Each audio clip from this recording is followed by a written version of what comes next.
Hello everyone, this is Jay, and I am really excited that I was able to make a larger deposit this morning into this dividend portfolio, which is right now valued at $13,600 without the deposit. So this deposit is gonna get me much closer to the $14,000 market value in this portfolio. Hopefully the market doesn't crash today, right?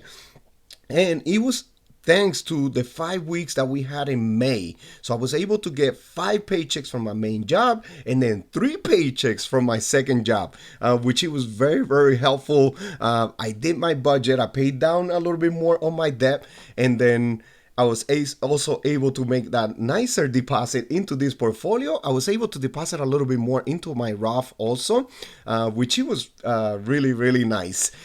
And with that extra money, what I'm going to do is what I mentioned last week. Hopefully, you watched the video last week. I'm gonna be buying one whole share of one of my positions. I am not gonna mention it right now because hopefully you saw that video last week, or you will subscribe now and you will see on Sunday's video which position I'm gonna be buying one whole share of. And then I am going to be buying, of course, guys, a repeat of week after week after week. I am going to be buying some more Johnson and Johnson. It is right now at $146. My cost per share is at $158. I received their dividend this week, which also it just continues to grow and grow. I am really, really excited. I get really excited every time, and I get a dividend, and it was really, really nice. Of course, I dripped it back into Johnson and Johnson, and right now I am down 7%, but I'm gonna continue buying this healthcare company, which is a very reliable one, and it has been for many decades pretty much. I'm at 6.6 shares.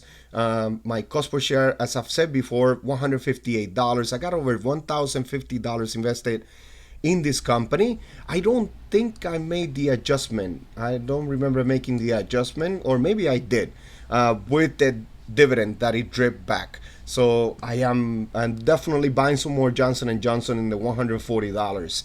But my next one that I am going to buy, that I'm going to be buying, is going to be Starbucks.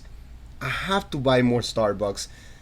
And one thing that I'm going to say right now, it is that it's recovering right now. And good thing is that I took advantage of it in the dip. As you can see right here, in the year to date, it is down 14% as of right now.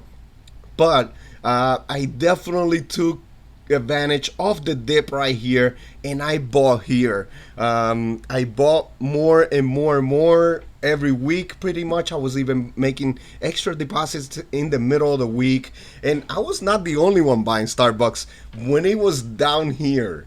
I had some other subscribers like JL, Jeremy, East St. Louis was also buying Starbucks when it dipped.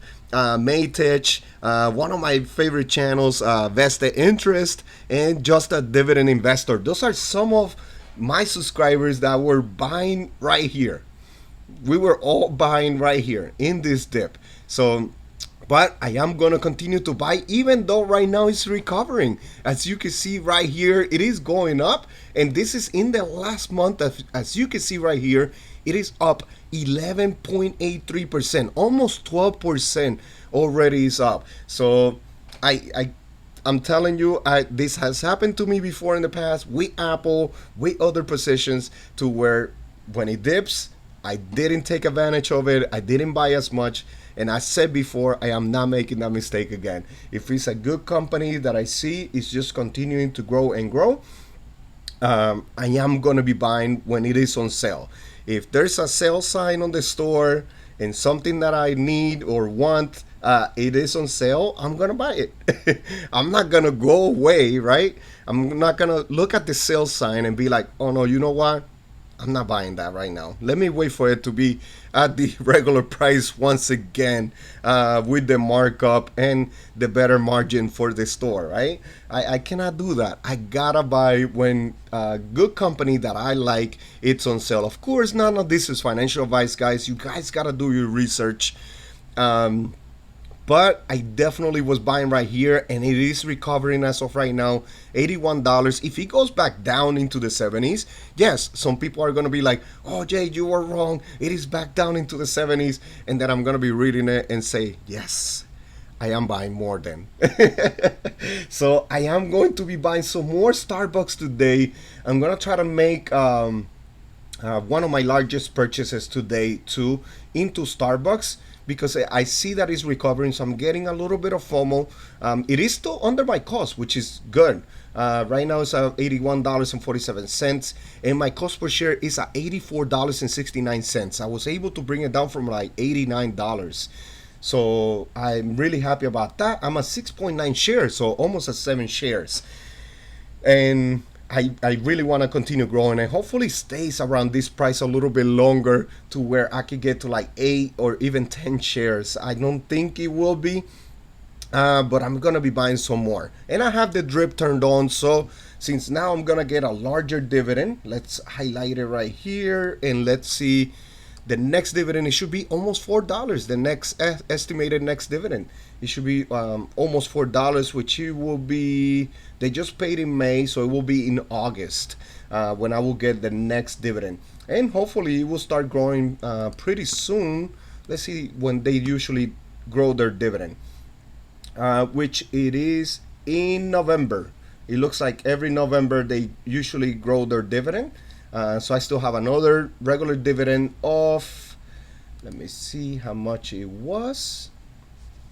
Let me look in my spreadsheet. It's much easier. 57 cents per share, pretty much per quarter. So I'm going to be getting 57 shares as of right now, one more time after the May dividend that got paid in August. So in August, I'll be getting paid another one of 57 cents per share. And then in November, hopefully a nice growth in there. But I definitely took advantage. Leave me in the comment section your opinion on Starbucks. What do you think? Are you still bearish on it? Are you bullish? I really would like to know your opinion on this company. And then another one that Jeremy mentioned in the community poll that I put for the weekly challenge, which I'm going to be announcing it on Sunday. It is Kenvue that doesn't get any love. Kenvue is the spin-off from Johnson & Johnson.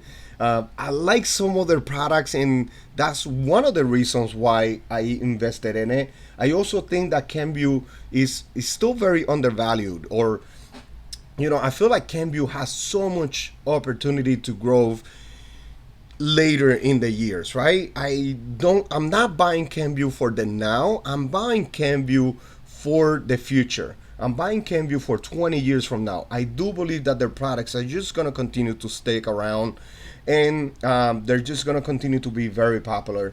And right now it is at $18.63.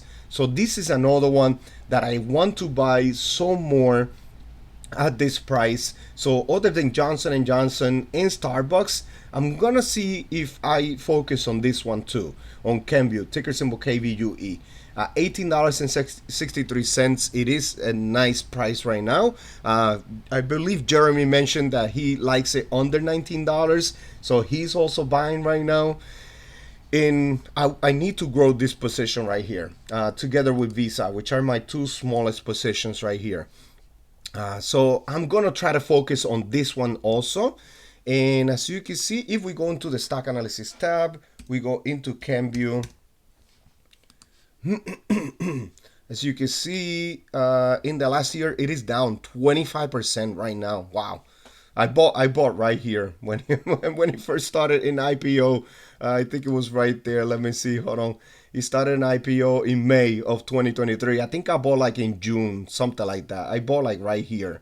I started buying like $10, $5, a cup of coffee into it. So it wasn't much. But I was buying there. I started on IPO because I'm looking forward, right? I'm looking later in the future. Tylenol, Motrin, Benadryl. These are some of the products that they have. Tylenol is so popular.